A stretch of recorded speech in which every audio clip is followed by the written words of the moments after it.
नमस्ते। कभी सोचा है वो भारत जो पूरी दुनिया का पेट भर सकता था, एक अन्न का भंडार था, वो आखिर कब्रिस्तान में कैसे बदल गया?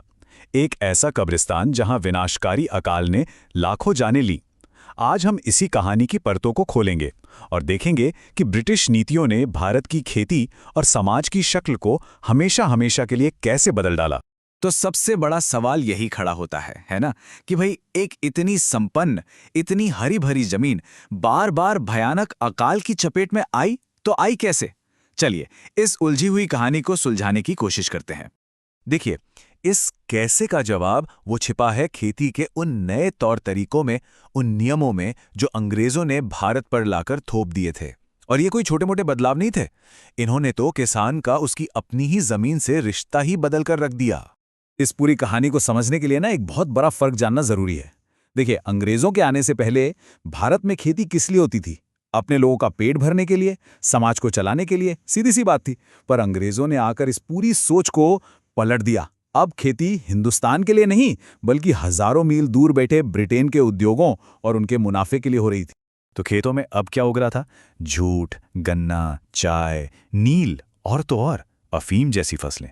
फसलें जो थीं तो भारत की जमीन पर भारत के लोगों के लिए बिल्कुल नहीं।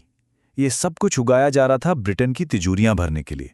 और इसका नतीजा ये हुआ कि भारत के अपने अनाज के भंडार वो तेजी से खाली होने लगे। और कहानी यहीं खत्म नहीं होती। इसके साथ साथ थी लगान की जबरदस्त मार। अंग्रेजों की एक सीधी सपाट पॉलिसी थी, हमें लगान चाहिए बस। किसान की हालत कैसी है, फसल हुई या नहीं हुई, इससे उन्हें कोई मतलब नहीं था। चाहे सूखा पड़े, बाढ़ आ जाए, सरकार को अपना हिस्सा चाहिए था, और वो भी कैश में, नकद। तो एक तरफ थी मुनाफे के लिए खेती और दूसरी तरफ ये बेरहम लगान। सोचिए, जब ये दो चीजें एक साथ मिलीं तो क्या हुआ होगा? एक ऐसा भयानक तूफान उठा जिसने पूरे देश को हिलाकर रख दिया। और यहीं से शुरू हुआ संकटों का एक ऐसा सिलसिला जो कभी खत्म ही नहीं हुआ। ये एक तरह का चक्रव्यूह था जिससे निकलना नामुमकिन था। देखिए, होता क्या था, लगान चुकाना है तो किसान साहूकार से कर्ज लेता था। अब फसल हुई नहीं तो कर्ज कैसे चुकाए?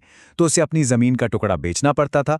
और बस देखते ही देखते जो किसान कल तक अपनी जमीन का मालिक था, आज वो उसी खेत पर एक मजदूर बनकर रह गया था। और इसका असर सिर्फ एक किसान पर नहीं, पूरे के पूरे गांव पर पड़ रहा था। भारत का जो पूरा ग्रामीण समाज था, उसका ताना बाना ही उधड़ने लगा। जो गांव कभी खुद में पूरे थे, आत्मनिर्भर थे, वो अब पूरी तरह से बिखर चुके थे। आप जरा सोचिए, जब खेतों में खाने वाला अनाज ही नहीं उगेगा, उसकी जगह नील और अफीम उगेगी और किसान की जेब भी खाली होगी, तो क्या होगा? भुखमरी फैलेगी, जाहिर सी बात है। और फिर वही हुआ, अकाल, महामारियां, ये सब आम बात हो गई। और इन सब में लाखों लाखों लोगों ने अपनी जान गंवा। जब लाखों मौतों की ये खबरें 7 समंदर पार इंग्लैंड पहुंचीं, तो ब्रिटिश सरकार पे जाहिर है दबाव तो पड़ना ही था। अपनी इमेज बचाने के लिए, दुनिया को दिखाने के लिए, तब जाकर उन्होंने हालात की जांच पड़ताल करने के लिए कुछ कमीशन, कुछ आयोग बनाए। और ये कोई एक दो नहीं थे, बहुत कम समय में 1878 में, फिर 1897 में और फिर 1900 में एक के बाद एक 3-3 बड़े अकाल आयोग बने। ये बात अपने आप में ही बताती है कि संकट कितना बड़ा था, कितना गहरा था और बार बार आ रहा था। तो इन कमीशन की रिपोर्ट में क्या निकला? खैर, आखिरकार उन्हें भी मानना पड़ा कि हाँ, हालात वाकई में बहुत खराब हैं, काबू से बाहर हैं और अब सरकार को कुछ करना ही पड़ेगा। उन्होंने कहा कि खाने पीने की चीज़ों के व्यापार पर सरकार नियंत्रण करे और सबसे ज़रूरी, सिंचाई के साधन बढ़ाए जाएं। और इन सिफारिशों में से एक जो सबसे ज़रूरी बात निकल कर आई, वो थी सिंचाई, यानी irrigation. Sir Arthur Thomas cotton जैसे कुछ ब्रिटिश इंजीनियर्स ने खासकर दक्षिण भारत में नहरों और बांधों पर काफ़ी काम किया। इससे सूखे से लड़ने में थोड़ी, मतलब कुछ हद तक मदद तो मिली। तो ये सब कुछ देखने के बाद सवाल उठता है कि जब अंग्रेज गए तो वो अपने पीछे विरासत में क्या छोड़ कर गए। चलिए जरा उस औपनिवेशिक विरासत पर एक नजर डालते हैं, जिसके असर आज भी हमारी जिंदगी में कहीं ना कहीं मौजूद हैं। तो क्या मिला हमें विरासत में?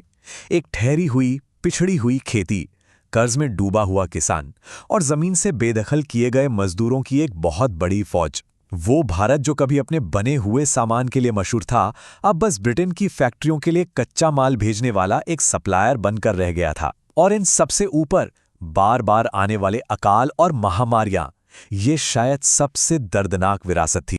और ये पूरी कहानी, ये पूरा इतिहास हमें आज एक बहुत ही अहम सवाल के सामने लाकर खड़ा कर देता है। सवाल ये कि किसी भी देश का जो बीता हुआ कल होता है, खासकर अगर वो एक औपनिवेशिक अतीत हो, तो वो उसके आज को, उसकी फूड सिक्योरिटी को, उसकी खेती की मुश्किलों को कितना प्रभावित करता है। ये एक ऐसा सवाल है जिस पे आज भी सोचना बहुत ज़रूरी है।